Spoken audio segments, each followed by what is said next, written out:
Okay, all right. Welcome everyone to our Procurement Masterclass series, Guide to Working with Caltrans, and we are on session 3. Session 3 would be working on bid proposals. So this is our third week. We'd had session 1, a session 2, and then session 3, and we'll have session 4 next week to wrap it up. And if you had missed session 1 and 2, don't worry, because what we have is we have recordings that we can send you afterwards so you can get caught up. With that said, we're gonna get started. And while you are, there you go. So as I mentioned, for those of you who are just coming in, feel free to introduce yourself on the chat. So put down your name, your industry, your company, and the location that you're in. So then we can get to know you, and then you can get to know the other people who are attending this webinar. And just a few housekeeping items. So make sure you're in listening mode. Please use the raise hand function if you would like to unmute yourself and ask questions. Although we do have a few minutes afterwards to ask questions. So if I request that you hold off questions till then. Please use the Q&A function to post questions. You can do some of them on the chat, but it tends to get lost. So then I want to make sure I get to answer your question. So it's easier to put it on the Q&A. And then, as I mentioned, we'll have webinar recordings. So please visit our e-library with the past recordings from the few sessions. And also please complete our survey when the webinar ends. So we appreciate the feedback that you have. There you go. And just a couple of information about PACE. My name is Christina Espiritu. I'm with the procurement department at PACE, and PACE is Pacific Asian Consortium and Employment. So what we do is we are a nonprofit organization that has been around since the 70s. And in particular, we have a business development center, which started in the 90s. And what we do is we help with entrepreneurs and business owners like you on training, such as one-on-one consulting. We have a full-on entrepreneurship training program. If you're starting out in the business, we have business courses like this and webinars, both in person and virtually. And then we are also we also have access to capital. So we do small business financing, such as loans, both SBA and non-SBA. So just ask us later on. I'll provide our information if you have more questions about PACE. Oh, and then also a quick thing, I always forget to mention that the services that we offer through PACE is complimentary, so it's free. So I just want to make sure that you take advantage of that one because we get grants from the government to provide for services that are free of charge for business owners like you. So with that said, I'd like to hand it over to Myrna from Caltrans to start us off. Let's see. All right. Thank you, Christina. You're welcome. Okay. Give me a minute. I'm just pulling up my screen.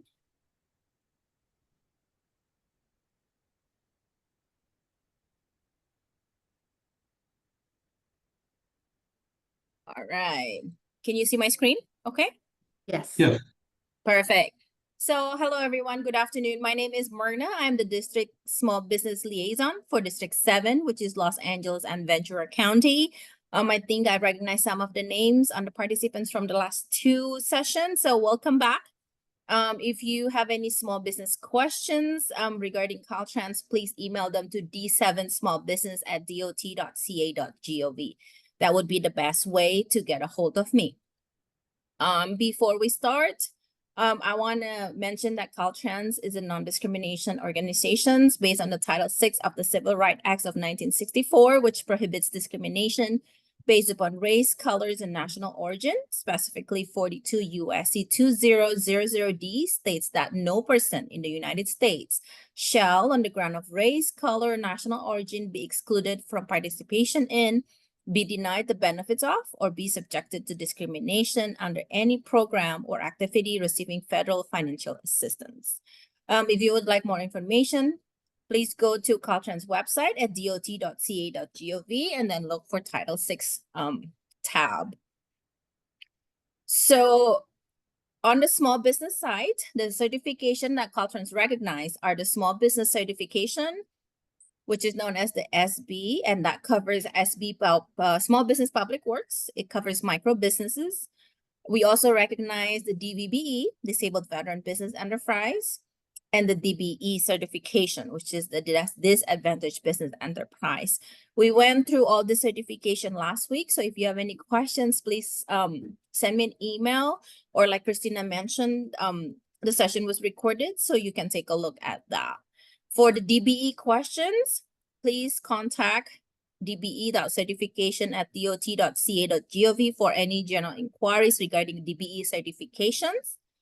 As for small business, the SB certification and the DVBE certification, please go to procure.ca.gov. You can get information on how to get certified. And also, Procure is kind of like a one-stop shop where you can also look for any bids, upcoming bids, or if you are looking for primes or primes looking for sub, you can find them on procure.ca.gov. So this would be a good site to bookmark. All right. Again, my name is Myrna. I am the District Small Business Liaison for District 7 in Los Angeles and Ventura County, and my email is d7smallbusiness@dot.ca.gov. So feel free to email me for any small business questions regarding Caltrans.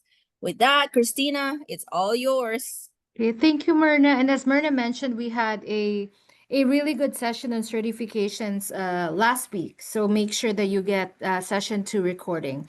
So I would like to introduce Andrew Barrera from PACE to lead us on our bidding proposals. Thank you. So I want to welcome everybody to this special session with Caltrans in District 7. As my colleague Myrna mentioned, it covers all of LA and Ventura counties. So those are pretty large district, and there's a lot of opportunities. So I'm going to kind of shorten my speech or presentation because we have a special celebrity in place, Jennifer White, who is an expert proposal writer.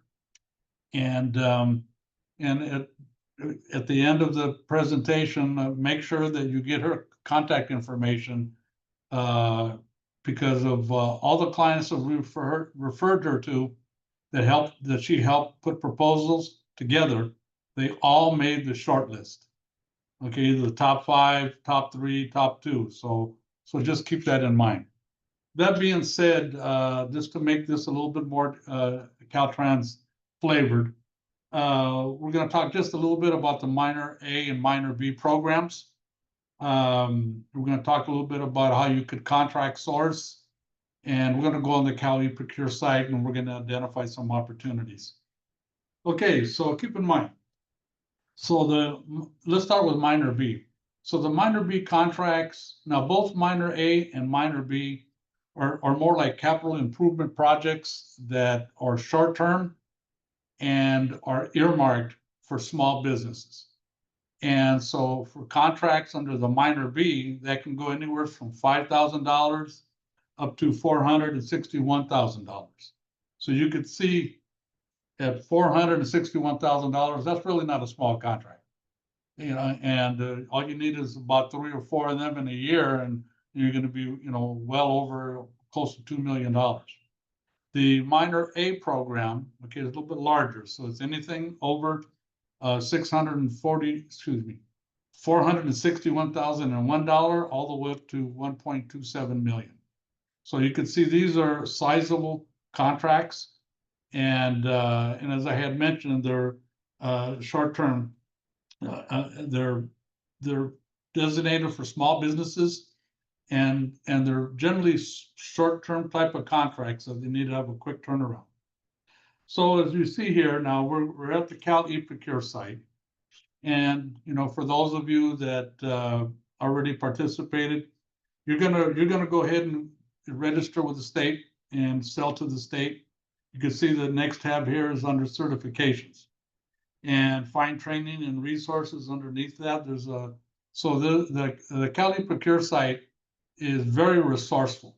You could do a lot of research on that site and find other specialized in finding what are the departments that buy what you sell. But today we're talking about Caltrans, and we're talking about the minor A and minor B programs. So what you're gonna do, if you see right here on the top where the arrow is, this is where you can start your search. So what you're gonna do is, as you can see here under the event name, I went ahead and just put minor, as you can see here to the left. And as soon as I hit that tab, now right here where it says event status, so that's posted, that means those are current opportunities that are available. Now this one was about a couple of months ago. And but you can see here when I hit minor, we're going to take a look at this first one here about replacing fence and gates up in Northern California. And you can see the department is Caltrans, and you can see when the date was posted. So now we're going to go to that particular opportunity. So when you look here, now here's kind of this, we're going to get the event package. We're going to have the RFP. They're going to have, there could be attached forms that you're going to need to fill out and submit with your proposal. This is going to tell you we have Stacy Tolles, who is the contact person, basically is going to be the proposal manager that oversees this.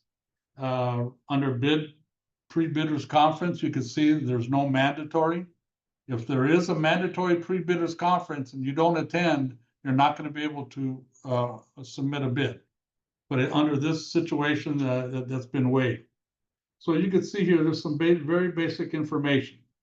And they're telling you here at the bottom, okay, this is any bid that's over for the minor B, that's over 461,000 will be rejected as non-compliant or non-responsive.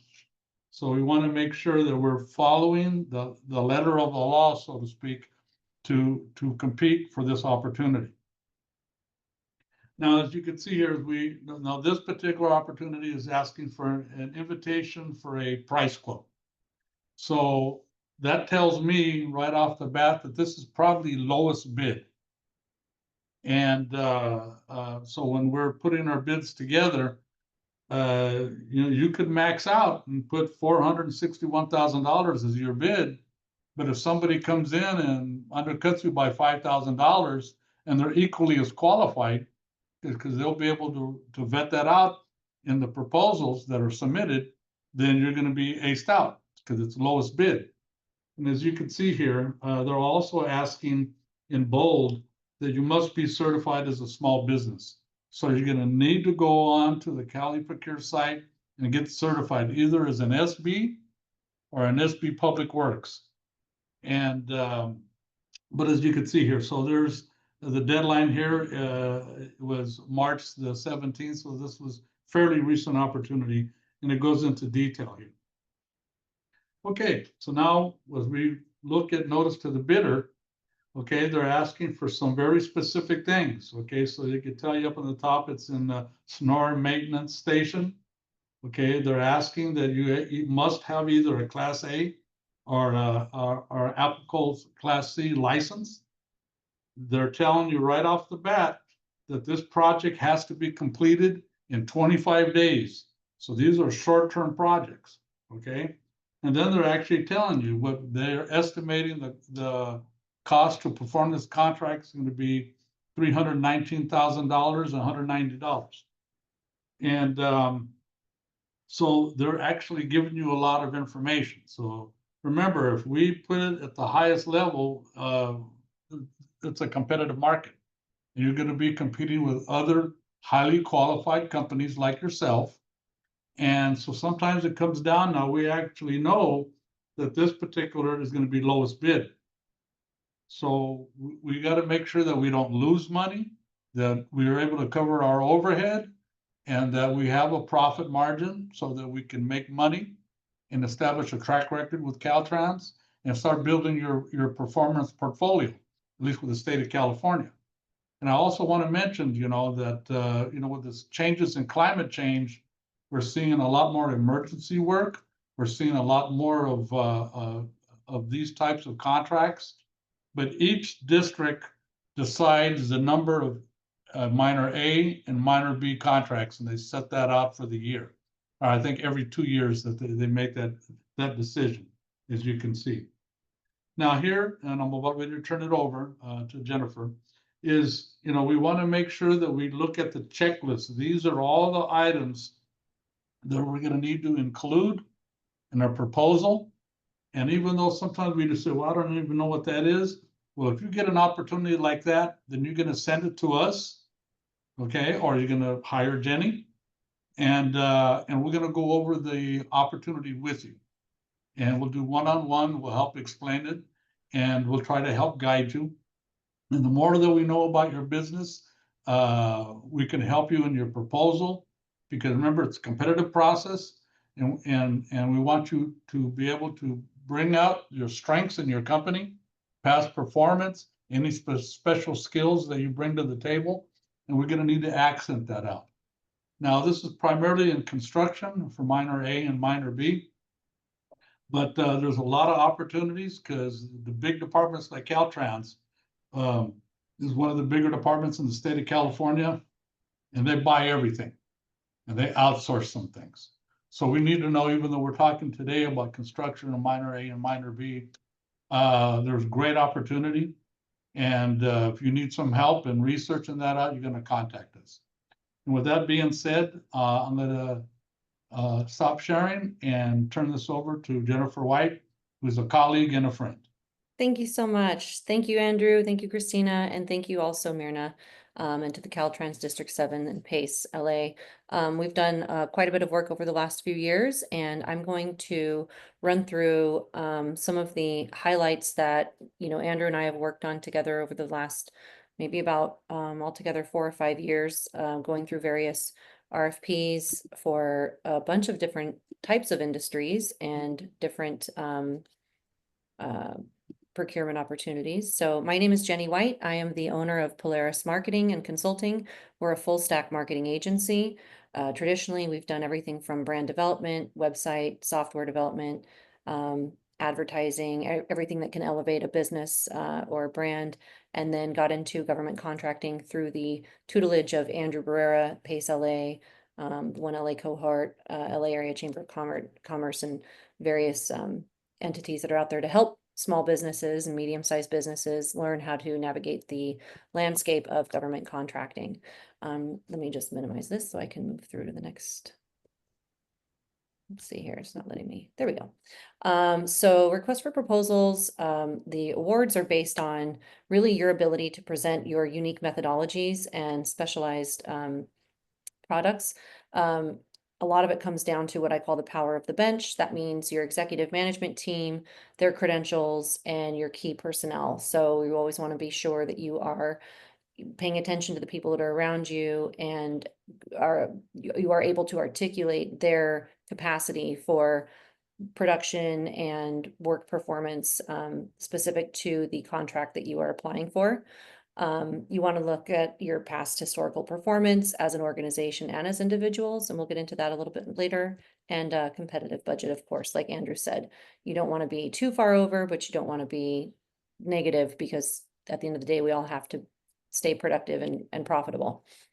Usually RFPs are pretty standardized. A lot of them look very similar, and depending on the entity that is publishing the request, sometimes you'll start to notice patterns within those proposals, or rather the request for the proposals. So usually it starts with the opportunity, the proposal. They'll usually provide an example of a past contract so you can understand, what does it even look like if I do win this contract? You know, what are the terms? What are some of the specifics that are included in that? And then it'll go through the appendices. It'll go through the instructions, what you're supposed to do. Sometimes those are really clear to understand. Sometimes you need people like Andrew and Christina and Pace, or sometimes you have to hire people like me that can sort of read through it and then assimilate it to what your business does. Because sometimes when we own our business and we're the operator, we're looking at things through our own lens. And sometimes it's hard to translate what they're asking for into what we know we do. So sometimes it does help to have that third-party perspective. And I definitely recommend working with PACE. They're amazing. Andrew's experience, I can speak specifically to all the projects we worked on together. You know, it does, depending on where you're at in your journey of government contracting, it kind of does take a village, because you've got to look at it financially. You've got to look at it from a writing perspective. You got to look at it from their perspective. What are they actually looking for and how to, again, read between those lines. So this is the meat of it, really, is getting into the scope of the work. That's really what you want to pay attention to. When I first started doing RFPs, I kind of felt like a lot of people did. I felt kind of like analysis paralysis, but you can kind of focus on a few key areas. This would be what I would say to look at. Look at the scope and review how the evaluations get done. Those are pretty standard, but sometimes there's some nuances. And then that'll really give you an understanding of what you need to be able to produce to win that contract. And then the rest is exhibits. This is pretty boilerplate, description of the organization. A lot of these are certifications that you have to sign. Usually they're provided by the contracting entity as well, and administrative documents. You always want to have this done. I like to tell my clients to have this ready and prepped in some capacity. So description of your organization, how long should that be? Like my high school honors English teacher, she would say, how long is a piece of string? Well, it can be shorter, it can be longer, it can be whatever.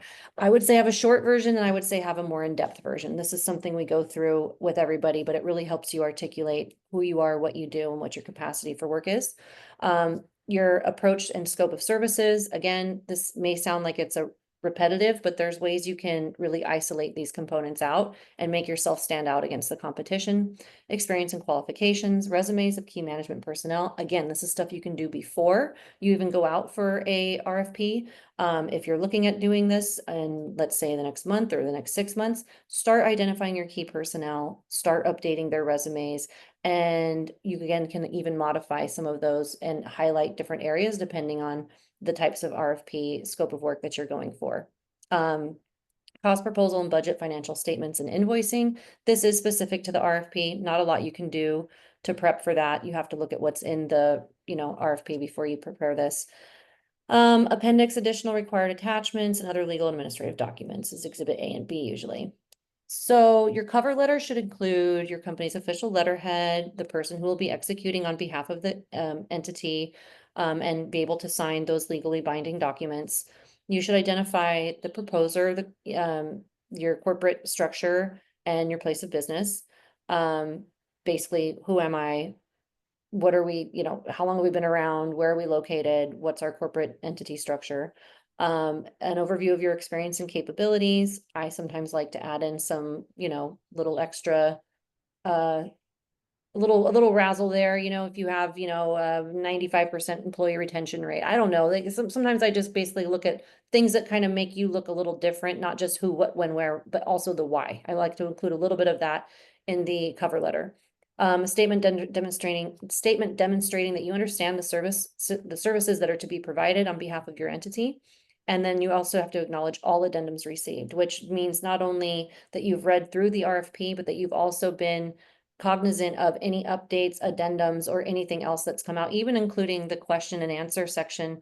I like to incorporate that and the date that it came out, and really let them know, hey, we've been on top of this. We've looked at every single announcement as it's come out, and we've read through them. Not only have we received them, we've read them and acknowledged them. When you're doing a description of your organization, you want to state your company's official proposal submittal. Like, just state it. This is something we like to do. This is a formal, acknowledgement that we are submitting on behalf of, our entity for this RFP. List the RFP specifically, and then description again of your company's core expertise and competency. You want to go through about the last 5 or 7 years of your past performance and really look at. And again, this can be done beforehand. So this is something we always want to look at beforehand.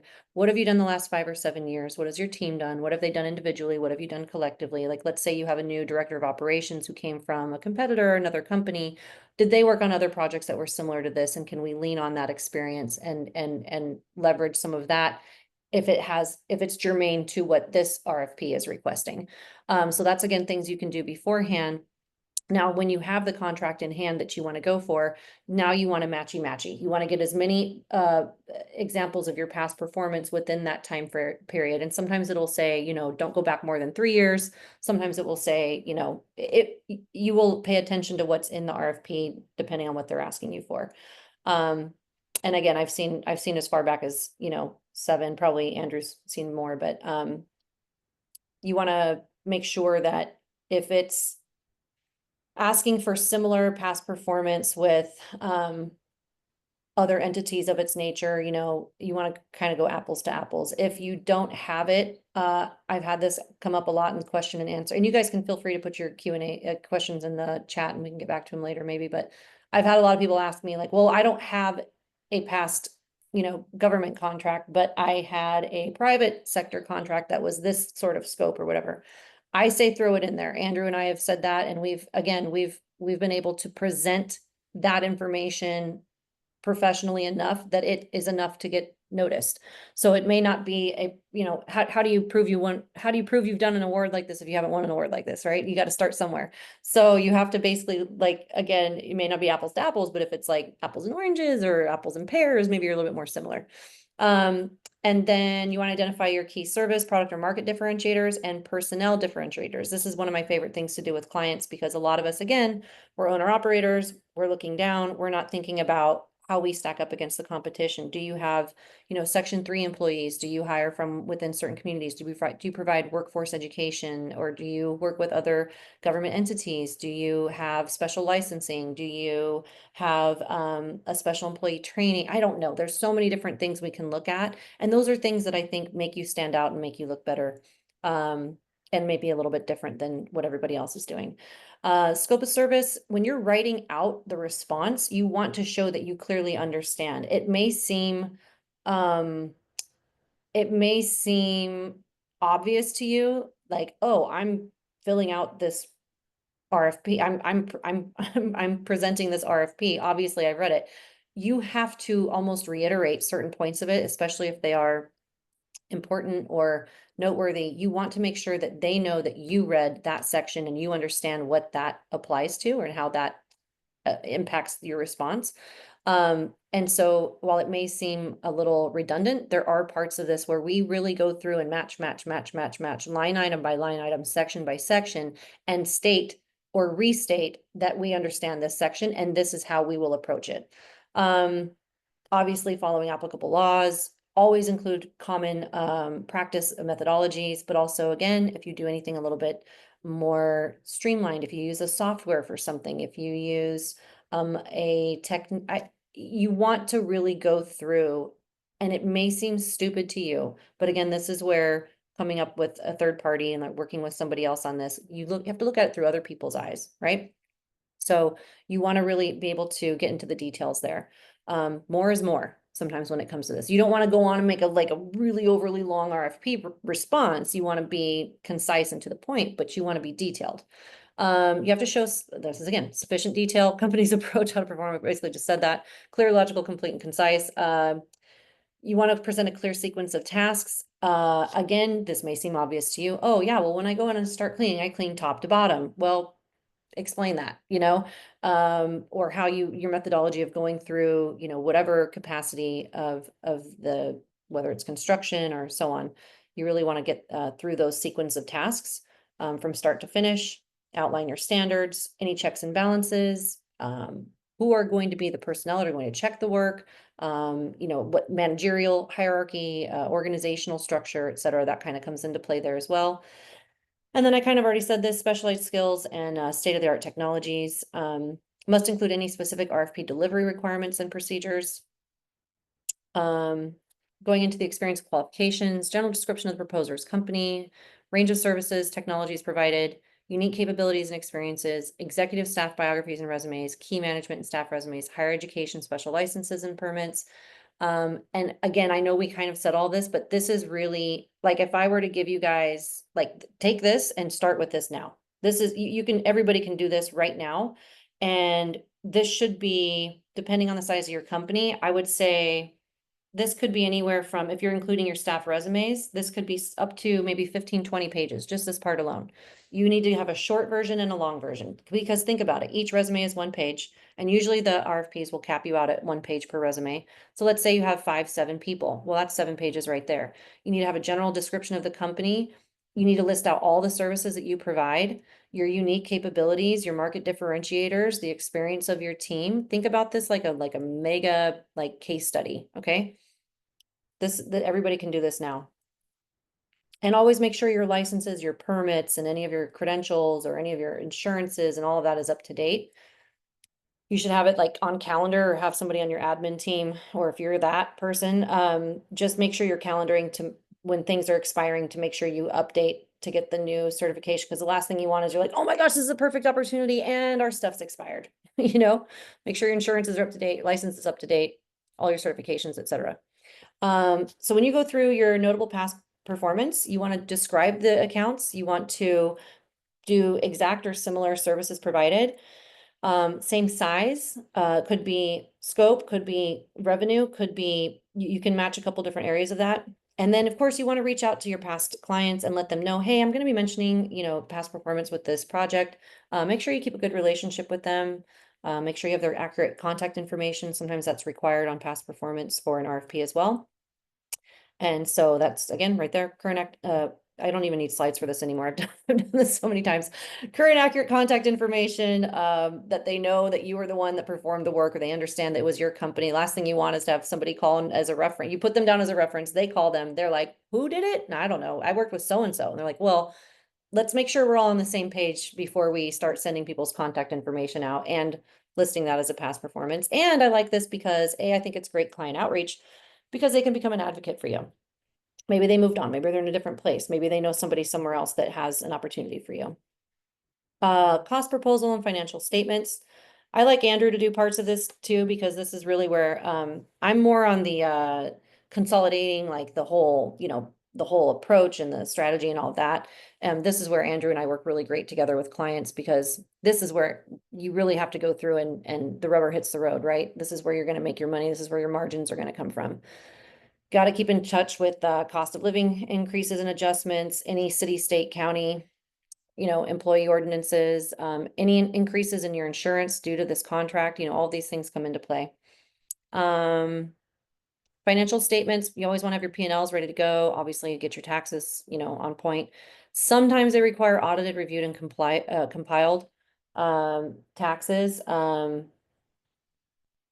Hopefully if you're at that caliber, you're prepared for that when that happens, because that is not, you know, that's not for the faint of heart. That's not cheap either.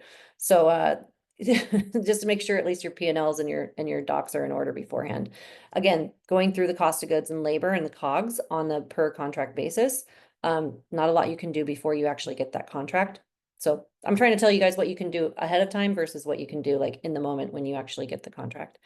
And then everybody's this is basically what it comes down to. The proposals are going to be evaluated based on and they will usually tell you also like how they're weighted, you know, 10% for this, 15% for that, 25% for that, and it'll usually have a little key in each RFP, so you can always go back to that and check. But they're going to look at your financial stability, cash on hand, your experience, the qualifications, your technical competence, your personnel management program, costs, and of course insurance and bonding. Oh, well, this is a little key I was telling you about. So yeah, out of 100%, it'll usually allocate which evaluation factor is worth how many points. And then, you know, obviously, look how much experience in firm assigned personnel is. That's what I'm saying. You could do 25% of your RFP before you even identify which one you want to do, right? And so the short list is, like Andrew said, everything we've done, everything I've submitted on behalf of clients has gotten to the short list. We won some awards as well. So, and that's for private and public sector, but notification letter, you'll get that. They'll usually assign 3 to 5 candidates into that short list. They'll let you know what additional information they want, best and final, schedule an interview, and you go through the interview, bring yourself or your primary staff, not too many people. It's a short interview.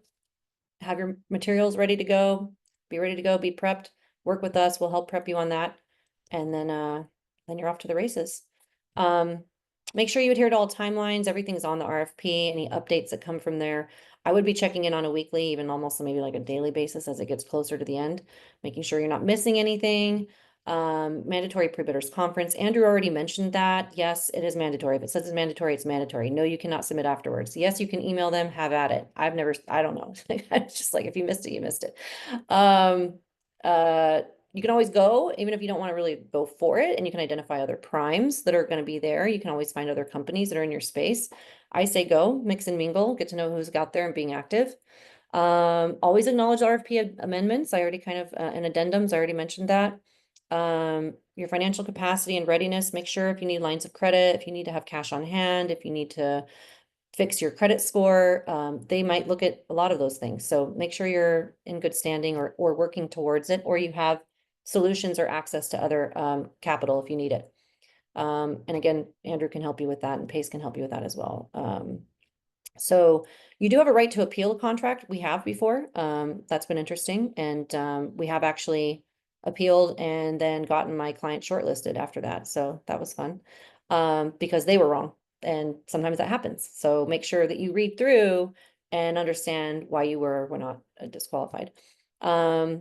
And the rest of this is pretty standard insurance and bonding. You know, you have to do that. Reporting performance standards, of course, based on, again, that's kind of in the contract that they provide usually.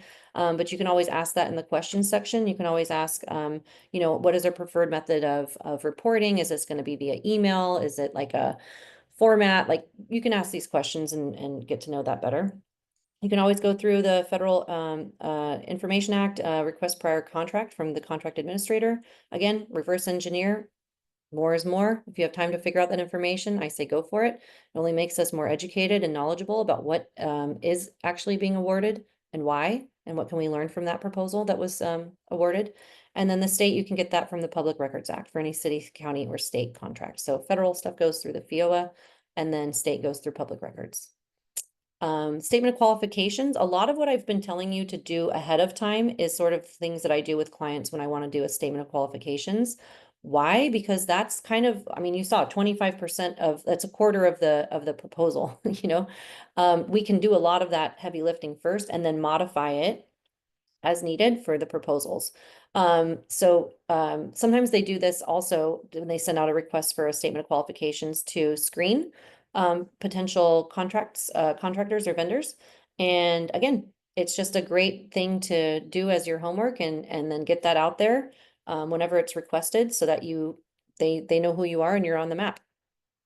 That's about it. So again, I'm Jenny White with Polaris Marketing Consulting. That's my calendar link. I am taking off in a couple hours for 2 weeks. I'm going to Spain for the first time in my life, so no meetings.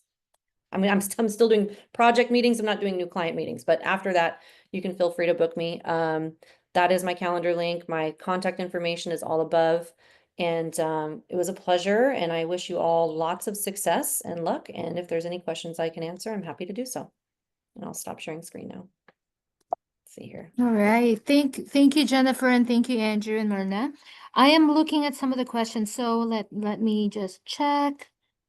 You know, I did want to make a comment. So on the Freedom of Information Act or the Public Records Act, I would recommend a best business practice is that you could put a request in, and they usually respond within a week, and get your hands on the winning proposal and or the contract, and we could reverse engineer it. But we want to see what was their pricing, how did they put that proposal together, what were the nuances on that, and you know, because there's things that maybe they're listing that you could have listed in your company. Remember, this is a competitive market, so we're competing against other experts, but we got to make ourselves stand out. And you need to be able to, when you're putting your proposals together, to show that you are confident in yourself and your company's ability and your team. And when we were talking a little bit about resumes, you know, what you want to do is don't just put your regular resume in there. You want to tailor that resume for that particular opportunity. Mm-hmm. So those are just really important nuances, because look, if I'm the buyer and it's my money that or my department or my company's money that we're putting out there, it's a risk. And so I want to mitigate that risk, and I want to find the best talented professionals that I can give this contract to. So it's extremely important that we understand the protocol of procurement, because everything we're talking about here is business development strategy.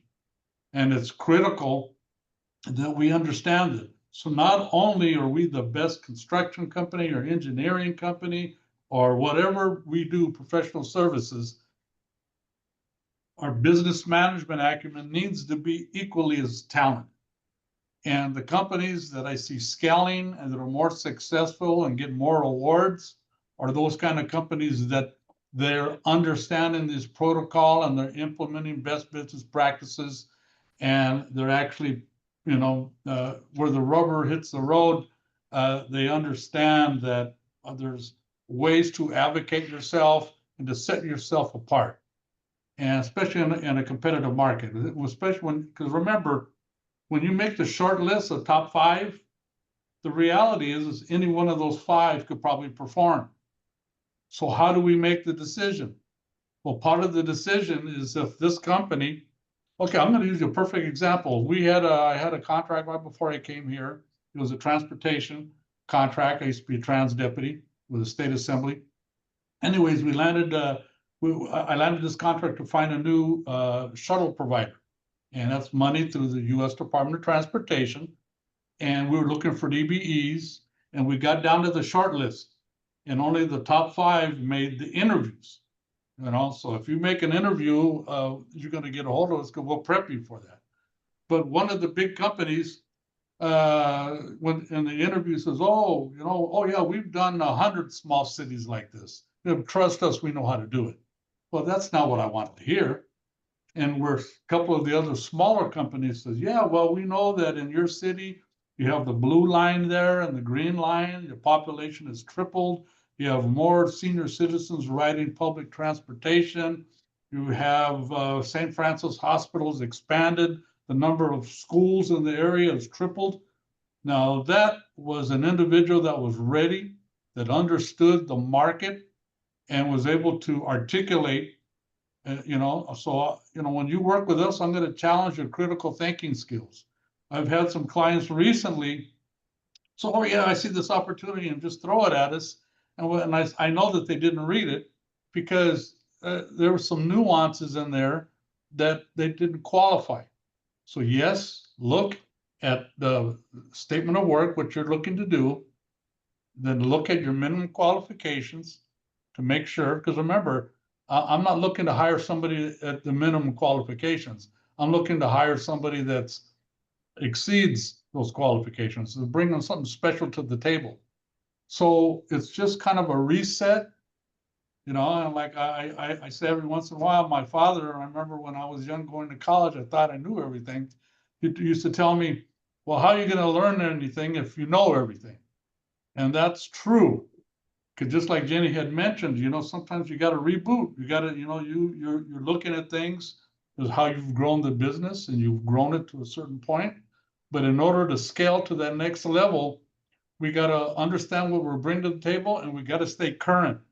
We always got to develop new methodologies and new technologies. And for some of you out there that are young professionals, I really welcome that, because you bring in new insights, new ways of thinking, fresh set of eyes. You can see things that I don't see, you know, and even when I have my glasses on, you know, the point being is we always want to stay current. We need to understand what's trending in our industry. We always want to get better, especially when we're competing. So if you're not a very good writer, then I'm going to say you come and see us, or you hire Jennifer. Okay, people that understand how to put those things together. But it's not just hiring somebody and let them take care of it. No, you as the boss, you know, the buck stops with you. But you have an obligation to yourself to better understand how to grow and to implement these best practices.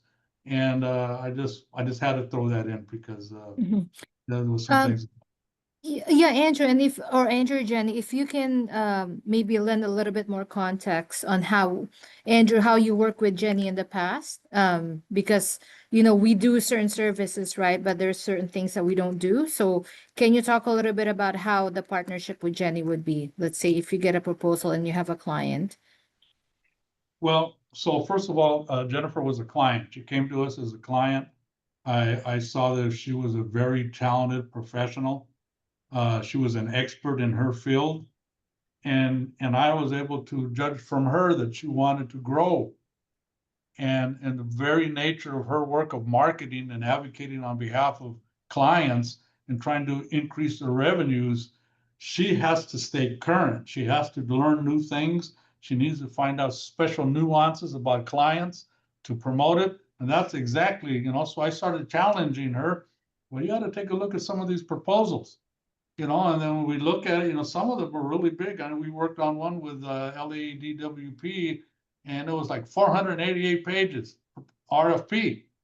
And when you look at that, you say, "Oh my God, that's overwhelming." But I once think you that was the understand, first one that we worked on, and I was like, are they all like this? now that client made it to number 2 Yeah, on the short list, you know, and the difference was budget. yeah. You know, but anyway, so that's how we developed it. And, you know, and I like hanging out with smart young people because they learn quick. And Jennifer was absolutely that. So I recommend, if you don't have the time yourself, because it's pretty labor intensive. Proposals can be maybe a minimum of 100 hours sometimes. Yeah. You know, and so if you need some guidance, you can see us, or you can hire someone like Jennifer who has a track record now of that. You might want to mention your growth in Sure. procurement. Yeah, thank you for that, by the way. And the whole team at Pace is phenomenal. I still rely on, again, like I was saying, like these things are complicated, as maybe that's an understatement, but it does take additional eyes. It takes checks and balances, it takes proofreading, it takes reading again, making sure we didn't miss anything. And then it does have to, there is a technical component of the work product that you're producing for this. So it does have to, you know, really match. We've got some cool things with AI. I'm able to, do I rely on it completely? No. Should I? No, nobody should. But if you want to run some things through there, I say that with an air of caution. I've trained my prompts over about a year and a half. I wouldn't recommend for somebody just to pop something in there and be like, am I qualified for this RFP? No, I wouldn't recommend. I don't know what your relationship is with your AI. So I just want to put that out there because a lot of people are asking, well, can't AI just write it? And I'm like, sure, go for it. I mean, if you can do it and somebody gives you the award, I mean, I wouldn't, but you know, a lot of people are asking that kind of question now, but there are some things we can do to help shorten the length of time that it takes to work on RFPs. I would say generally, if we've done some of the baseline work, like the statement of qualifications, got your resumes in order, we have your org chart, we know who your key personnel is, we have your past performance, we've gone through your, you know, you've gone back through and contacted private and public sector clients over the last like 5 to 6 years and gotten that stuff prepared, then, you know, if I have that working relationship with the client, it can expedite some of the work hours that it does take to produce a high quality. And I won't produce anything that isn't, my goal is to get you that award, right? But I can lead a horse to water. And if, like Andrew said, if it comes down to pricing or if it comes down to, you know, an external factor, and it is what it is sometimes, but you know, getting your foot in the door and building these relationships, I would say also, if you make the decision to do that, do it dedicate some years to this, because these are long-term relationships, and government contracting, the value that that provides to your business as a source of revenue and a guaranteed source of revenue ongoing is critical, and it is game changing. Some clients that we've won contracts for, in addition to the work that we've done to help them on their marketing side for their B2B, and you know, we run their ads, and we've, you know, built up their digital presence and everything. So the combination of our ability as a marketing agency to not only help them on the government contracting, but also on their brand, on their visibility, and on their new client acquisition in the private sector as well. That's where I really see the value. Again, you can go only public sector and just do that. If you can, hats off, absolutely. But that's where I come into play as an agency owner, I'm a business advocate on behalf of my clients. And that's where I think Andrew and I and Christina and a lot of us, like, I'm not a part of PACE. I'm not, you know, I'm independent of PACE, but we work really well together because we genuinely care about the success of our clients and we want to see them through to fruition. And so for us, it is more than just a business relationship. It's really about, you know, instilling growth in the economy and the society and making a difference, and that making sure that the folks that we're working with put their best foot forward. And that's my job as a marketer, and my team's job as an agency, is to really know our client and help them win more. And that could be with regards to the website we build, the software we build for them, the ad campaigns we build for them, the RFPs we write for them, the statement of qualifications we build for them, the capability briefs or capability statements that we build for them. And I think one thing that I enjoy working with clients, that once they see the fruit of the labor, is like the sense of confidence is just, and their knowledge, where they become more of, you should be your own marketer. It's hard to do sometimes, right? But like when they have that asset and they have that document, or they have that, then that's it's like, it's way more important than like, just, you give somebody one of these, like, here's my business card, oh, I have too much background, but you know what I mean? Like when you have an asset and you have an actual sort of portfolio you can go to, that really shows the breadth and depth and scope of what you are as a business and a company, makes you really powerful. And that's exciting to see. Yeah, so I wanted to add another thing. So as a former procurement officer under contract with a local city, when it came down to that short list, I guarantee you they're gonna look at your website. They're gonna see, are you the person that you say you are on your website that matches this proposal? Yeah. They're probably gonna look at your LinkedIn and maybe even your Facebook to see, because look, I got to mitigate the risk. I want to give the contract to the best qualified professional company and individuals that I can.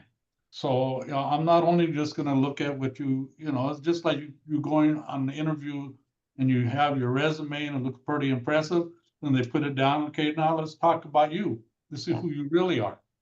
And so an effective procurement officer or a proposal reader or a contract administrator, they're going to vet you out. So you need to make sure that on your social media, okay, that you're closely matching who you say you are. And, you could have all this demonstrated ability, but it's going to be the continuity of you as a professional, what you've built as a company, and the expertise that you're bringing to the table. So those are all very, very important things. So don't take for granted that they're not going to take a deeper look. Perception is key. Reputation is everything. And remember, if you're going to do any of the stuff that I showed you on my slides about the past performance client outreach, use that as an opportunity to ask for testimonials. Use that as an opportunity to ask for a review. If it's a private sector, if it's kosher, it just depends on who the entity is, right? If they're able to, ask for a LinkedIn recommendation. Because if you're trying to tell these people that you're the best thing since sliced bread and, you're the best and the greatest, and then they go online and your reputation is otherwise, or non-existent. Worst case scenarios is that you have bad reviews or there's bad, stuff on there about you. You want to be able to get in front of that, clean it up, and get better, sort of reviews or testimonials or whatever, if it's Google Business or Yelp or whatever it is. So yeah. Okay. Well, thank you so much. I'm about to wrap it up. Just a couple questions on the chat that I saw. They're asking for your rates, Jenny, and I know that it depends on the complexity of the proposal. So that's probably something that you can do offline with them. So what I do is after this, I do a follow-up email with the slides and also the information, also the webinar recording from the past 2 sessions, including this one. So then I'll make sure to include Jenny's information and then Andrew's and my Myrna's as well. So there is a question. I think this is for Myrna. How do they get a freeway exit for their business? So I don't know if that's something you can answer, or they look online for, on the DOT website. So if exit, I'm guessing like, you want like an off-ramp to your business. I think so, yes. That's my understanding. So that would have to be done with us. They have to do a study for it. So your best bet would be to submit the CSR ticket. If you go to Caltrans website at dot.ca.gov, and then you submit a CSR tickets, and then the CSR liaison is actually a live person. It's not a machine. they will forward it to our engineering, and then they'll go from there. Wow. Oh, great. Okay. Wow. I didn't know that. So yeah. I did not either. Something I've learned today. Yes. Yeah, so with that said, I just wanted to close it off. I don't see any other questions on the chat. Let me check. And so this is my contact information. So the way that I just wanted to reiterate the way that we work with Jenny.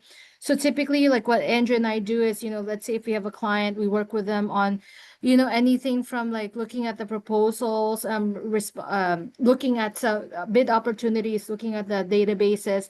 And then once you find the proposal, we can look over it with you and review it. However, what Jenny's job is, if you don't want to write it yourself, right, then Jenny will come into the rescue and be able to kind of go through that process with you. So with that said, thank you so much for your time. I'll send over the recording, the email, and a follow-up email with all the information, including the slides. And then with that said, I think there is another one. Let me just... Oh, there you go. So like the upcoming webinar is next week. So this will be session 4 to complete all the 4 sessions, and this will be access to capital. So next week, we're going to have 2 different guests, one who will be from the State Treasurer Fiona Ma's office on some of the lending programs that they have. And we also have someone from PACE who will tell you about the other loan programs that we have internally as well. So if you wanted to do a quick scan of the QR code, and we will close it off. So thank you so much for your time, everyone, and hopefully see you next week. And then watch out for my email.